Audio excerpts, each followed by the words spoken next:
আওয়ামী লীগ একটা বড় সংগঠন, আমার কথাটা এক্সিকিউটিভ অর্ডারে নিষিদ্ধ করা হয়েছে, আমি এটা সমর্থন করি না। ধরেন এটা সাংবিধানিক সরকার, সংবিধানের 106 অনুচ্ছেদ অনুযায়ী ওত নিয়েছে, সুতরাং এটা সংবিধানের সাথে সাংঘর্ষিক কোনো কিছু এই সরকারের করার এখতিয়ারই নেই। এখন ধরেন আপনার জুলাই সনদ এটা একটা করেছে, সেটা প্রেসিডেন্ট আদেশ দিয়ে জারি করেছে, প্রেসিডেন্টের আদেশ অবৈধ। 3 বার বা 6 মাসে এই সরকার যদি নির্বাচন দিয়ে দিত তাহলে কিন্তু আওয়ামী লীগ কিন্তু তখন হেট্রেটটা ছিল জনগণের মধ্যে, তখন কিন্তু তারা খুব অল্প সিট পেত। এখন তো একটা আওয়ামী লীগের প্রতি যারা দেশে যায় না তারা বোঝে না, আমি যাই আমার কানেকশন আছে, তাদের প্রতি একটা সিম্পেথি বেড়েছে। তারা হয়তো অ্যাক্টিভ নাই, বিপদ ভেবে অ্যাক্টিভ নাই, কিন্তু সমর্থন তো বেড়েছে। এখন নির্বাচনে তাদেরকে আড়ালে রাখবেন। জামাত যদি বিরোধী দল হয় তাহলেও আমাদেরকে কিঞ্চিত অন্ধকার যুগে প্রবেশ করে, আর জামাত যদি ক্ষমতায় যায় ইসলামিক দল, তাহলে আমাদেরকে অন্ধকার যুগে প্রবেশ করতে হবে, যেখান থেকে বেরোনো কঠিন হবে। আমরা হয়তো আফগানিস্তান হয়ে যেতে পারি, আমরা হয়তো ইসলামিক যেসব অনেক দেশে ডিক্টেটর আছে সেরকম হতে পারে। এই রাজনীতি, এই নির্বাচন হয় কিনা, আপনার অলরেডি 2টা বন্দর দিয়ে ফেলা হয়েছে অন্তর্বর্তীকালীন সরকার। বলেন তো দেখি, অন্তর্বর্তী নির্বাচন শিডিউল দিতে চাচ্ছে, নির্বাচন হবে, অথচ আপনার 20-25 বছরের চুক্তি করে ফেললো, বন্দর দিয়ে ফেললো। এটা তো নির্বাচিত সরকার এসেও দিতে পারতো, এখন তো দেওয়া যৌক্তিক না। কোন জায়গায় সামরিক ঘাটির চুক্তি হয়েছে কিনা কে জানে, আমরা তো জানি না। এই চুক্তির ক্ষেত্রে কোন রাজনৈতিক দলও জোরে সরে কিন্তু বলছে না। হয়তো এটা -2 থিওরি হচ্ছে কিনা জানি না, কারণ বিএনপি আওয়ামী লীগ মাইনাস হয়ে গেছে। এখন নেক্সট বেগম খালেদা জিয়ার শারীরিক অবস্থা খুবই খারাপ। এখন প্রধানত নেতৃত্ব দিচ্ছে তারেক রহমান, বিএনপির ভারপ্রাপ্ত চেয়ারম্যান। এখন জুনের কন্ট্যাক্ট রাখছে, তিনি মাইনাস হলে -2 হয়ে যায়। যেটা মানবাধিকার বলি, ওপেন সোসাইটির যে কথা বলি, ওপেন সোসাইটি বলতে তো আমাদের দেশে তো চর্চা আছে। আমি তো যাত্রা গান শুনেছি ছোটবেলায়, এখন যাত্রা গান হবে না, নাটক হবে না, পালা গান হবে না, হাডুডুডু হবে না, এগুলো কেন হয় না? মাজার ভেঙে দেওয়া হচ্ছে, কারা ভাঙছে এটা সবাই জানে। সুতরাং এখন আমি বলবো যে গণতান্ত্রিক এবং মানবিক এবং আইনের শাসন, সুশাসন এখন কিন্তু হুমকির সম্মুখীন। সুতরাং সবাইকে আমি মনে করব এই উগ্রবাদী শক্তিকে প্রতিহত করা এবং তার পক্ষে দাঁড়ানো, নইলে স্বাধীনতা সার্বভৌমত্ব কিন্তু বিপন্ন হতে পারে। দেশে অসংখ্য অসংখ্য ঘটনা, এই 1.5 বছরে বাংলাদেশ যা দেখেছে 55 বছরে তার অনেক কিছুই দেখেনি, অনেক কিছুই অনাকাঙ্ক্ষিত নতুন ঘটনা দেখেছে। সে সময়ের মধ্যে আমাদের আলাপের আজকে প্রথম সাবজেক্ট হওয়া উচিত, যেটা যেহেতু এই গত 3-4 দিনে সবচেয়ে আলোচিত issue BNP chairperson Begum Khaleda জিয়ার অসুস্থতা, এবং সেই অসুস্থতা ধরে তার বড় ছেলে তারেক রহমান বিএনপি ভারপ্রাপ্ত চেয়ারম্যানের দেশে আসা না আসা খুব সিম্পল ঘটনা হতে পারতো, কিন্তু যখনই তারেক রহমান একটি ফেসবুক পোস্টে জানিয়েছেন যে এই আসা না আসাটা তার হাতের উপরে নিয়ন্ত্রিত না, দেশের ভেতরে সরকারের পক্ষ থেকে বলা হচ্ছে যে তারা ট্রাভেল পাস দিয়ে দিবে, কেউ কেউ বলছেন এটা মা ছেলের বিষয়, এটা নিয়ে কথা বলবেন না, আইন উপদেষ্টা বলেছেন যে এটা কুরুচিপূর্ণ, এটা নিয়ে কথা বলা। কিন্তু অনেক অনেক প্রশ্ন, দেশের সরকার চাইলে সেই দেশের নাগরিককে নিরাপত্তা দেয়া তার দায়িত্ব, এবং দেশের সরকার চাইলে তার চেয়ে শক্তিশালী কে হতে পারে যে একটা দেশের নাগরিককে এবং একটা রাজনৈতিক দলের প্রধানকে আসতে দিতে পারছে না। আমি এই আলাপ দিয়ে আজকে শুরু করতে চাই। বেগম খালেদা জিয়ার অবশ্যই তার দীর্ঘায়ু সুস্থতা কামনা করি, যদিও তিনি ক্রিটিক্যালি অসুস্থ, গতকালকেই বলা হয়েছে তিনি ক্রিটিক্যালি অসুস্থ, যেটা আসলে খুবই বাজে অবস্থার দিকে। কিন্তু তারেক রহমানের আসা না আসা রাজনীতিতে যেই অবস্থা তৈরি করেছে, আপনি সেটা কিভাবে দেখছেন? ধন্যবাদ। আপনার বিএনপির চেয়ারপারসন বেগম খালেদা জিয়া আসলে গুরুতর অসুস্থ। রাত্রে সিসিইউ থেকে তাকে আইসিইউতে ভেন্টিলেশন বা লাইফ সাপোর্টে রাখা হয়েছে, সুতরাং অবস্থা খুবই ক্রিটিক্যাল। আমরা তার জন্য দোয়া করে শুরু করছি। দেখেন, তারেক রহমান তিনি কিন্তু দেশে আসতে চেয়েছিলেন, তার প্রিপারেশন, তার জন্য বাসা রেডি, তার জন্য গাড়ি রেডি, সব প্রস্তুতি নেওয়া হয়েছিল। হঠাৎ করে কি হলো যে এখন তিনি বলছেন যে তার একক ডিসিশনের বিষয় না। হ্যাঁ, এখন এখানে হয়তো কিন্তু আছে, আমার কাছে মনে হয়েছে। ধরেন, রাজনৈতিক অবস্থা দেশে ভালো না। আমি বহুদিন আগে প্রায় ওই 18 সালের নির্বাচনের পরে 22 সালে যুগান্তরে লিখেছিলাম ভূ রাজনীতির ফাঁদে বাংলাদেশ। আমার কাছে কেন যেন মনে হয়েছে, আমি আগেও বলেছি, এখনো বলছি, কয়েকটা টেলিভিশনে বলেছি, আমার মনে হয় আমরা এখন ভূ রাজনীতির ফাঁদে পড়েছি। কারণ হচ্ছে যে ধরেন ট্রাভেল পাস সরকারের পক্ষ থেকে তিনি আসতে চেয়েছেন, তিনি যখন এই স্ট্যাটাসটা দিয়েছেন তখন আমাদের সরকার থেকে বলা হয়েছে তার আসতে বাধা নাই এবং তাকে একদিনের ভিতরে ট্রাভেল পাস দেওয়া যাবে। তো ট্রাভেল পাস তো কয়দিনের জন্য হয়? একটা লোক যদি পাসপোর্ট না পায়, ট্রাভেল পাস তো এটা 7 দিন হতে পারে, 10 দিন হতে পারে, 1 মাস হতে পারে, বা 6 মাস হতে পারে। ওনাকে তো স্থায়ী ভাবেই দেশে আসতে হবে। আমার কাছে যে জায়গা মনে হচ্ছে যে এখানে এই নির্বাচনকে কেন্দ্র করে সব পরাশক্তি গুলো কিন্তু অ্যাক্টিভ, এবং আমার কাছে কেন যেন মনে হচ্ছে তিনি বিএনপির ভারপ্রাপ্ত চেয়ারম্যান, সেটা খোলসা যদি উনি করতে পারতেন ভালো হতো, তিনি করেন নাই। আমার অনুমান, এটা সম্পূর্ণ অনুমানের ভিত্তিতেই বলবো, হয়তো এটা -2 থিওরি হচ্ছে কিনা জানি না, কারণ বিএনপি আওয়ামী লীগ মাইনাস হয়ে গেছে, এখন নেক্সট বেগম খালেদা জিয়ার শারীরিক অবস্থা খুবই খারাপ, এখন প্রধানত নেতৃত্ব দিচ্ছে তারেক রহমান, বিএনপির ভারপ্রাপ্ত চেয়ারম্যান, এখন জুনে কন্ট্যাক্ট রাখছে, তিনি মাইনাস হলে -2 হয়ে যায়। সুতরাং এই অবস্থা আছে কিনা আমি জানি না, কারণ তিনি এদিকে ধরেন তার তো নতুন পাসপোর্ট দরকার বাংলাদেশে, তিনি কিন্তু ওখানে পলিটিক্যাল অ্যাসাইলামে আছে, তিনি ওই ব্রিটিশ নাগরিক না, এটা আমি কনফার্ম। তো ব্রিটিশ নাগরিক যেহেতু না, তিনি যদি এই দেশে পাসপোর্ট চান, পাসপোর্ট এবং যদি নিরাপত্তা ইনশোর হয়, এখন আমাদের দেশের যে আইন শৃঙ্খলা বাহিনীর অবস্থা এবং সরকারের অবস্থা, এখানে তো নিরাপত্তা ইনশোর করা কঠিন হয়ে যেতে পারে যদি পরাশক্তিগুলো যদি মনে হয় যে -2 থিওরির মধ্যে আছে। আমি কেন এই কথা বলছি, দেখেন আমাদের এক্সপোর্টের উপরে যখন ট্যাক্স বসানো হলো, সারা পৃথিবী বসানো হলো, তখন আমাদের গভর্নমেন্ট আমেরিকার সাথে নেগোশিয়েট করলো, সেখানে গোপন চুক্তি করেছে, আনডিসক্লোজ এগ্রিমেন্ট। এটার ভিতরে কি আছে আমরা তো জানি না, নতুন করে ভারত এবং আমেরিকা সামরিক চুক্তি কিন্তু নবায়ন হয়েছে। এখন ধরেন আমাদের দেশের রাজনীতিতে কিন্তু বিশেষ করে রাজনীতি এবং নির্বাচনের সময় কিন্তু ধরেন রাশিয়া, ভারত, আপনার আমেরিকা খুব বেশি করে থাকে এবং চীন, এরা কিন্তু অ্যাক্টিভ থাকে। আমার কাছে এখনো মনে হচ্ছে তারা অ্যাক্টিভ। সুতরাং এই রাজনীতি, এই নির্বাচন হয় কিনা, আপনার অলরেডি 2টা বন্দর দিয়ে ফেলা হয়েছে। অন্তর্বর্তীকালীন সরকার বলেন তো দেখি, অন্তর্বর্তী নির্বাচন শিডিউল দিতে চাচ্ছে, নির্বাচন হবে, অথচ আপনার 20-25 বছরের চুক্তি করে ফেললো, বন্দর দিয়ে ফেললো। এটা তো নির্বাচিত সরকার এসেও দিতে পারত, এখন তো দেওয়া যৌক্তিক না। দ্বিতীয়ত ধরেন এই যে আমার কাছে মনে হয় যে প্রথম একবার খুব শুরু হয়েছিল মানবিক করিডোর দিবে, সেই এগ্রিমেন্ট হয়ে গেছে কিনা কে জানে।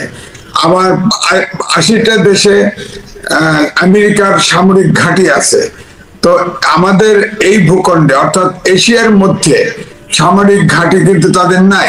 সুতরাং এখন বাংলাদেশে তো আমাদের বঙ্গোপসাগর আছে, এখানের আশেপাশে কোনো জায়গায় আমাদের দ্বীপ, কোন জায়গায় সামরিক ঘাঁটির চুক্তি হয়েছে কিনা কে জানে, আমরা তো জানি না। এই চুক্তির ক্ষেত্রে কোন রাজনৈতিক দলও জোরে সোরে কিন্তু বলছে না যে এটা তো গোপন চুক্তি, অন্তর্বর্তীকালীন সরকার কি করে করে।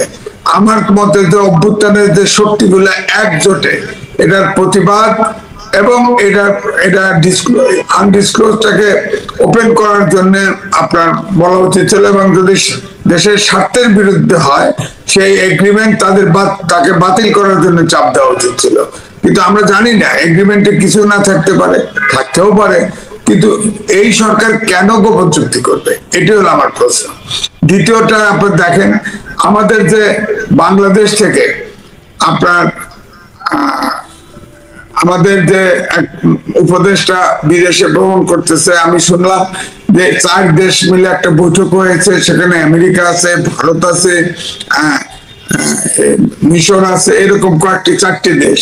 সেখানে আউটকাম যেটা অনির্ভর সূত্রে আমি পেয়েছি, সেখানে আউটকাম কিন্তু ভালো না, বাংলাদেশের পক্ষে না।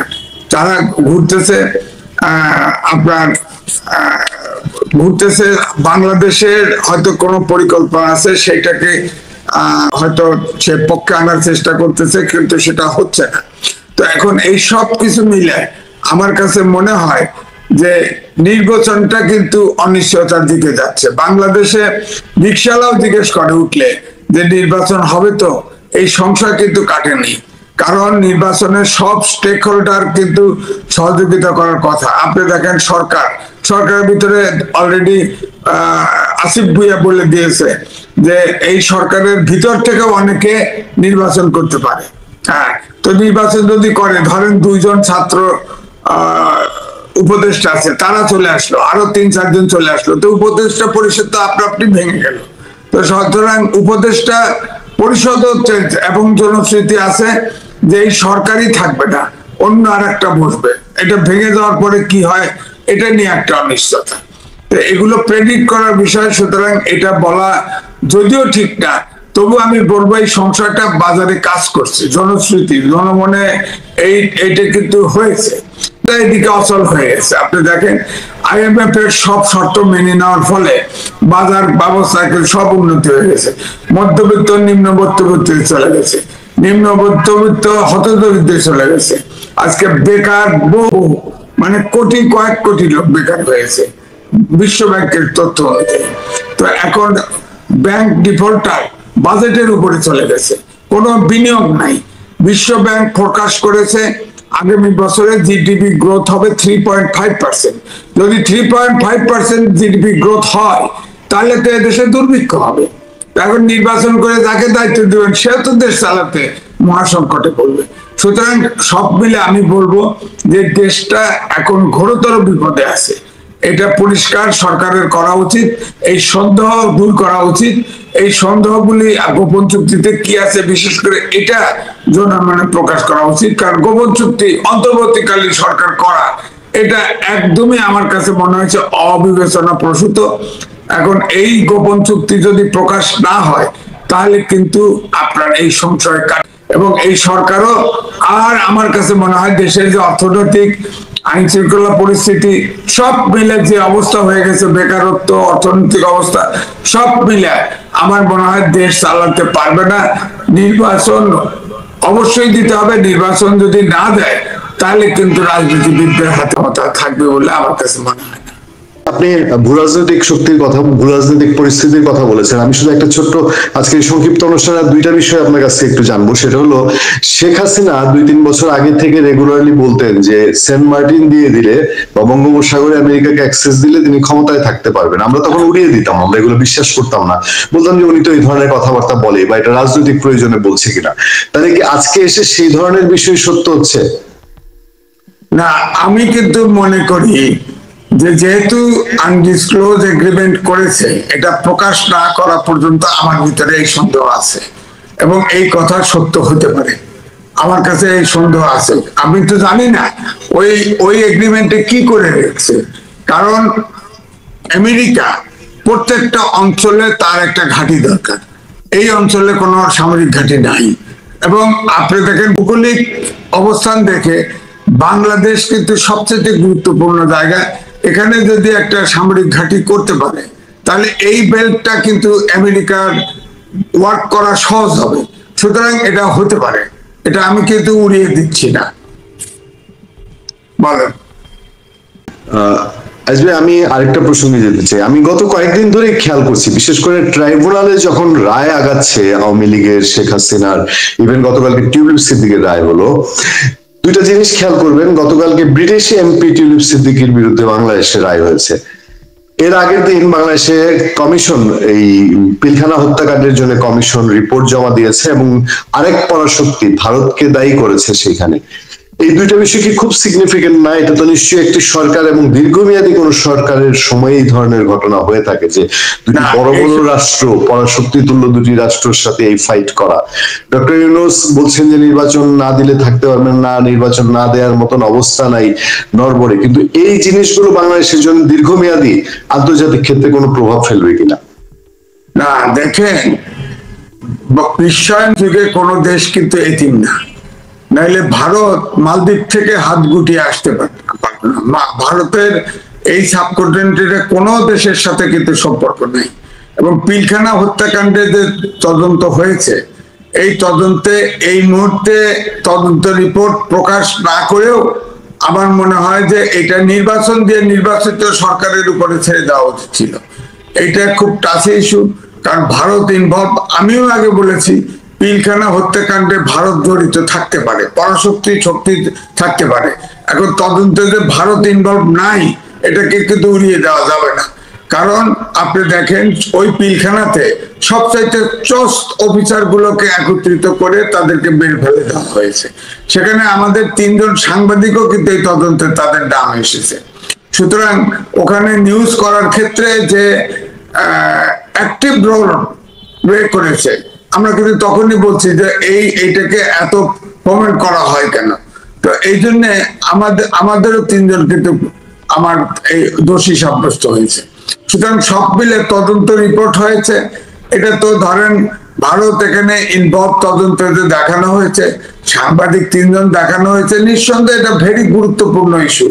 এখন এই সরকারের পক্ষে এটা হ্যান্ডেল করা সম্ভব কিনা, তার আমি বলবো যে কোনো কিছুই হ্যান্ডেল করতে পারছে না। সেখানে এই তদন্ত রিপোর্টে যদি সাংবাদিক, ভারত বা পরাশক্তি ইনভলভ থাকে, তাহলে সেই রিপোর্টটা এখন না করে এটাকে রাজনৈতিক দলের হাতে, যারা নির্বাচিত সরকারের হাতে ছেড়ে দেওয়া উচিত ছিল। যেমন এগ্রিমেন্ট যেটা করেছে সেটাও তাদের করা ঠিক হয় নাই, এটাও তাদের করা ঠিক হয় নাই। কারণ আমি মনে করবো এটাতে দেশকে, যেহেতু এই সরকার আপনি দেখেন প্রথম যখন আসছে তখন এই 7 সিস্টার, এই হিমালয় পর্বত থেকে বাংলাদেশের এইসব কথা কয়ে একটা বৈরিতা তৈরি করেছিল। এখন প্রতিবেশী, আমাদের সম্পর্ক দরকার। প্রতিবেশী তো ঠেলে সরিয়ে দেওয়া যাবে না, এবং 3 দিক ঘিরে আছে প্রতিবেশী। সুতরাং তার সাথে ডিল করা কিন্তু বিবেচনা প্রসূত এবং সতর্কতার সাথেই করতে হবে, এটা ঠিক। কারণ ভারতের এই ইস্যুগুলো কিন্তু আপনার আমাদের যে নিরাপত্তা উপদেষ্টা ভিজিট করতেছে সেটা আলোচিত হয়েছে বলে আমার জানা। সেখানে কিন্তু পজিটিভ কিছু পায় নাই। সুতরাং আমি বলবো যে এটাতে এখন এই সরকার কতটুকু হ্যান্ডেল করতে পারবে আমার জানা নাই। কারণ এখনো কিন্তু আমি কিন্তু আগেও বলেছি, অলরেডি কিন্তু ভারতের সাথে আমেরিকার সম্পর্ক কিন্তু নবায়ন হয়েছে আমি বলবো। সুতরাং এখন টেকনিক্যালি কোনটা আগে কোনটা পরে করা উচিত সেটা সরকারকে ভাবা উচিত ছিল। আর এই সরকারের এত বড় ঝুঁকি নেওয়ার ক্ষমতা নাই, তারা এই সরকার এত বড় ঝুঁকি নেওয়া উচিত ছিল না, এটাই আমার বক্তব্য।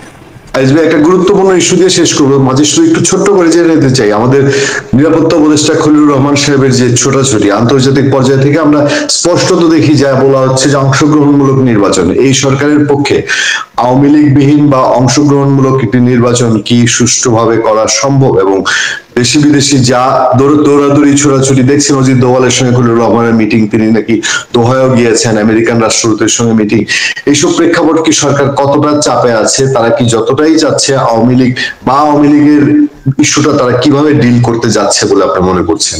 না দেখেন, আমি ওই দোহার কথাই, নিরাপত্তা উপদেষ্টা ঘুরছে, আমি কিন্তু ডাইরেক্টলি তার কথাই বলেছি, সেখানে আউটকাম ভালো না। কিন্তু যেহেতু আমার কাছে প্রমাণ নাই, আমি এটা এই জন্য ইনডাইরেক্টলি বলেছি। ধরেন আওয়ামী লীগ একটা বড় সংগঠন, আমার কথা হলো এক্সিকিউটিভ অর্ডারে নিষিদ্ধ করা হয়েছে, আমি এটা সমর্থন করি না। ধরেন এটা সাংবিধানিক সরকার, সংবিধানের 106 অনুচ্ছেদ অনুযায়ী ওত নিয়েছে।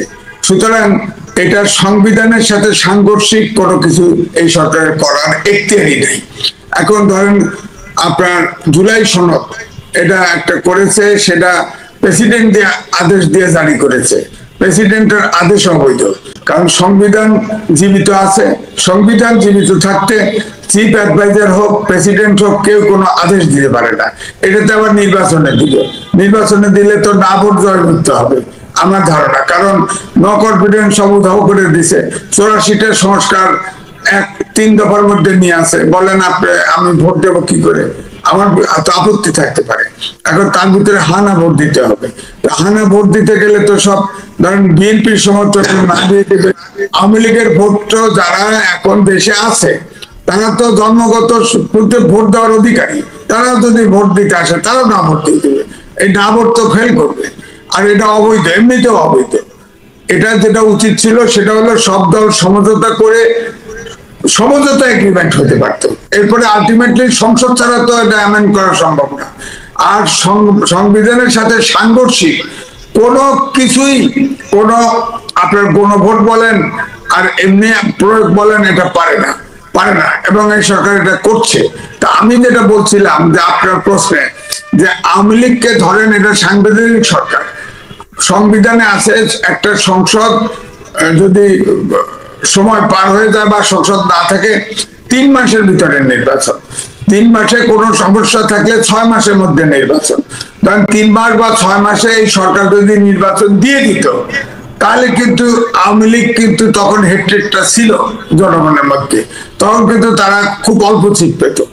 এখন তো একটা আওয়ামী লীগের প্রতি যারা দেশে যায় না তারা বোঝে না, আমি যাই আমার কানেকশন আছে, তাদের প্রতি একটা সিম্পেথি বেড়েছে। তারা হয়তো অ্যাক্টিভ নাই, বিপদ ভেবে অ্যাক্টিভ নাই, কিন্তু সমর্থন তো বেড়েছে। এখন নির্বাচনে তাদেরকে আড়ালে রাখবেন। এখন ধরেন ভারত তো ডাইরেক্টলি তাদের পক্ষে আছে, বা এখন 3 দিক ঘিরে আছে। এখন তাদের ছাড়া নির্বাচন এও তো হতে পারে আইন শৃঙ্খলা বাহিনী বলেন, প্রশাসন বলেন এখনো সক্রিয় না, বা এখনো একটা 300 সিটে নির্বাচন করার মতো সক্ষম না। আর্মি থাকবে স্ট্রাইকিং ফোর্স হিসেবে, হয় থানা হেডকোয়ার্টারে না হলে জেলা হেডকোয়ার্টারে। তো ইতিমধ্যে তো ধরেন বাক্স নিয়ে ধান খেতে পাট খেতে দৌড়াবে, কি করবে? নির্বাচন এই জন্য এটাও একটা কারণ, সকল স্টেক হোল্ডারের সমান কোঅপারেশন না থাকলে, অংশগ্রহণমূলক নির্বাচন না হলে, অংশগ্রহণমূলক খালি ভোটার নয়, ভোটার নয় সকল পার্টি যেগুলো নিবন্ধন দেবে, সব পার্টি যদি অংশগ্রহণ নিজের থেকে অংশগ্রহণ না করলে নাই সমস্যা নাই, কিন্তু নিবন্ধিত সকল রাজনৈতিক দলকে আপনার অংশগ্রহণ করে দিতে হবে। আর আমি মনে করি একটা গণতান্ত্রিক দেশে একটি রাজনৈতিক দল আরেকটি দলের নিষিদ্ধ চাইতে পারে না। তাহলে আপনি রাজনৈতিক ভাবে মোকাবেলা করেন, রাজনৈতিক ভাবে মোকাবেলা না করে জোর করে আপনি নিষিদ্ধ করে দিবেন, এটার পক্ষে আমি না। ক্ষমতা আছে আপনার, এক্সিকিউটিভ অর্ডার আপনি নিষিদ্ধ করে দিচ্ছেন। আওয়ামী লীগও তো জামাতকে নিষিদ্ধ করেছে, টিকিট টেকে নাই তো। এই জন্য আমি বলবো যে এখন এই ব্যাপারে আবার আওয়ামী লীগের ব্যাপারে কিন্তু এখনো কোর্টে কোনো স্পেসিফিক কোনো মামলা হয় নাই। সুতরাং আওয়ামী লীগের যে বিশাল সংখ্যক আপনার ভোটার বাংলাদেশে আছে তাদের ব্যাপারে তো কোনো সিদ্ধান্ত হয়নি। আপনি আওয়ামী লীগের অ্যাক্টিভিটিস নিষিদ্ধ করেছেন, কিন্তু ভোটার তো সক্রিয় আছে, তারা তো পা আছে, হাত আছে, তারা তো ভোট দিতে পারবে, ভোট কেন্দ্রে যাবে। তাদের আপনি ঠেকাবেন কি ভাই? গণতান্ত্রিক মানবাধিকার লঙ্ঘন হবে না? আমার ভোট দেওয়া জন্মগত রাইট, আমাকে ভোট দেওয়া থেকে বিরত করবেন কিভাবে বলেন? এই জন্যই বলছি যে এদিকে জাতীয় পার্টি নিষিদ্ধ চাওয়া হচ্ছে। সব মিলে আমি বলবো যে রাজনীতি নির্বাচন করার মতো পরিস্থিতি কিন্তু তৈরি হয়নি। এই জন্য রিক্সাওয়ালা জিজ্ঞেস করে নির্বাচন হবে তো, অর্থাৎ নির্বাচন হওয়ার সম্ভাবনা খুবই কম আমার কাছে মনে হচ্ছে, কারণ এই সরকারের প্রস্তুতি একটা নিরপেক্ষ নির্বাচন করার জন্য যথেষ্ট নয়। আজিজ ভাই, শেষ এবং গুরুত্বপূর্ণ প্রসঙ্গ, বাংলাদেশে এই মবের রাজ্যে মুক্তিযুদ্ধ অনেকটা, এখন মুক্তিযোদ্ধারাও মবের শিকার অনেকেই বলেন। বাংলাদেশে আমরা আমাদের প্রজন্ম, আপনারা তো মুক্তিযুদ্ধের প্রজন্ম, বীর প্রজন্ম, আমাদের প্রজন্ম আমরা শিখে এসেছি, দেখে এসেছি মুক্তিযুদ্ধ নিয়ে হেয় করার কিছু নাই। যেমন ট্রাইব্যুনালে আজ এলাও করতে পারছেন না, চিফ প্রসিকিউটর তাজুল সাহেব বলছেন যে কে যেন বলেছে যে সকল জুলাই যোদ্ধা, হাসানুল্লাহ কিনু বোধহয় বলেছেন সকল জুলাই যুদ্ধ, এটাও রাষ্ট্রদ্রোহিতার সামিল। কিন্তু মুক্তিযুদ্ধকে যখন সকল বলে, যখন বলে মুক্তিযুদ্ধের ধোয়া তুলে কিছু করা যাবে না, এই বাংলাদেশে আমরা কোনোদিন কল্পনা করি নাই পাকিস্তান জিন্দাবাদ স্লোগান হবে, সন্দীপে সেই স্লোগান হচ্ছে।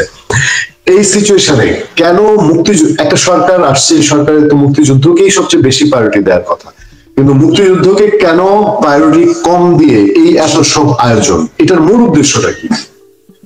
মূল উদ্দেশ্য হচ্ছে ৭১কে ভুলিয়ে দেওয়া, এবং বলাই হচ্ছে ২৪-এর অভ্যুত্থান অর্থাৎ জুলাইয়ের অভ্যুত্থান ৭১কে মুছে দিয়েছে, এটা বলে। 71 একটা দেশ তৈরি করছে। 71 কেন? যারা দেখে তার বাপ এটা দেখে কেন? নাই, তার বাপ দেখে নাই। জি বলেন। বলছি যে এটা কেন 71 ভুলাই দিতে হবে কেন? না, বিষয়টা হচ্ছে যে এখানে 71-এর যে বিরোধী শক্তি অর্থাৎ জামায়াতে যে ইসলামিক দলগুলোতে একত্রিত হয়েছে, তারা এখন ক্ষমতায় যাওয়ার স্বপ্ন দেখে। তারা ক্ষমতায় যাওয়ার স্বপ্ন দেখে এই জন্যে, এর ভিতরে আপনি জানেন বোধহয় প্রাদেশিক সরকারে জামাত 4 জন মন্ত্রী ছিল।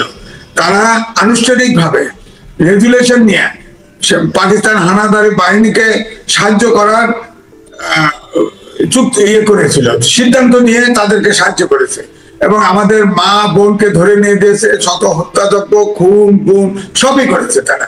সুতরাং এখন আমি বলবো যে আমি বারবার এই জন্যই বলি 24-এর গণঅভ্যুত্থান হয়েছে, এটা ঠিক।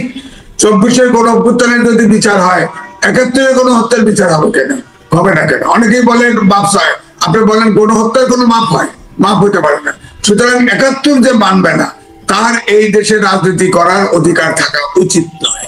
সুতরাং আওয়ামী লীগ এটা ঠিক, শেখ হাসিনা ফ্যাসিস্টের আচরণ করেছে, তার অ্যাক্টিভিটিস নিষিদ্ধ করেছে।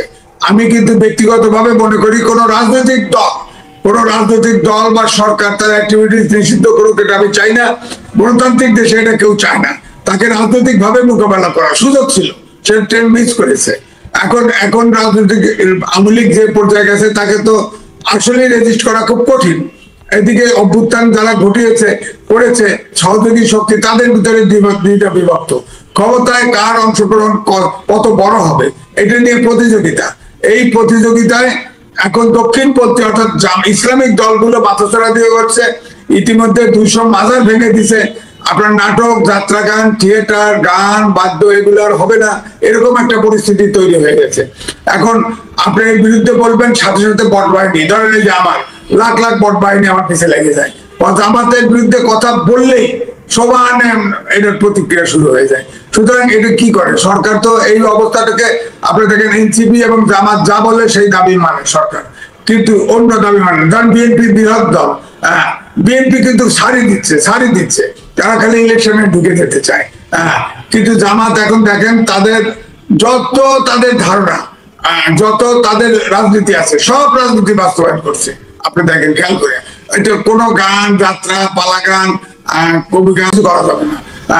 থেকে আমরা কি অর্থাৎ যেটা মানবাধিকার বলি, ওপেন সোসাইটির যে কথা বলি, ওপেন সোসাইটি বলতে তো আমাদের দেশে তো চর্চা আছে। আমি তো যাত্রা গান শুনেছি ছোটবেলায়, এখন যাত্রা গান হবে না, নাটক হবে না, পালা গান হবে না, হাডুডুডু হবে না। এগুলো কেন হয় না? মাজার ভেঙে দেওয়া হচ্ছে, কারা ভাঙছে, এটা সবাই জানে। সুতরাং এখন আমি বলবো যে গণতান্ত্রিক এবং মানবিক এবং আইনের শাসন, সুশাসন এখন কিন্তু হুমকির সম্মুখীন। সুতরাং সবাইকে আমি মনে করব এই উগ্রবাদী শক্তিকে প্রতিহত করা এবং তার পক্ষে দাঁড়ানো, নইলে স্বাধীনতা সার্বভৌমত্ব কিন্তু বিপন্ন হতে পারে। এই আপনার একটা মন্তব্য দিয়ে অনুষ্ঠান শেষ করছি, 1 মিনিটে আপনার জবাব নিয়ে। আপনি কয়েকদিন আগে বলেছেন মিডিয়াতে যে বিএনপি ডক্টর ইউনূসের মতো লোককে বিশ্বাস করে ভুল করছে। আজকে সেটা বাস্তব প্রতিফলন হতে যাচ্ছে যে বিএনপি কতটা চ্যালেঞ্জের মুখে এবং সেই ভুলের খেসারত বিএনপিকে কিভাবে দিতে হবে অদূর ভবিষ্যতে। আমি তো বলছি বিএনপির উচিত ছিল বড় দল, তখনও কিন্তু জামাত এত বেশি ফেরসাদ হয় নাই, ইসলামিক দলগুলো অত মাঠে নামে নাই। তখনই বিএনপি সংবিধানের সাথে সাংঘর্ষিক সবকিছুতে নট অফ ডিসেন্ট দিয়েছে, বিরোধিতা করেছে। তখন তাদের 3 মাসের ভিতরে নির্বাচন আদায় করা উচিত ছিল। তাহলে কিন্তু আপনার একদিকে ফ্যাসিস্ট আওয়ামী লীগও প্রতিহত হতো এবং এই ইউনূসের এই আন্তর্জাতিক খেলার ট্র্যাপে পড়তো না। আবার বিএনপি ধরেন যে এখন জামাত মাঠে আছে, ইসলামিক আন্দোলন মাঠে আছে, এখন যদি বিএনপি মাঠে নামে তাহলে তো দেশে পুরোপুরি গৃহযুদ্ধের দিকে চলে যেতে পারে। সুতরাং দেশের অবস্থা খুবই খারাপ এবং আমি বলবো বিএনপি ট্রেন্ড মিস করেছে, তার সময় মতো তারা পদক্ষেপ নিতে পারে নাই।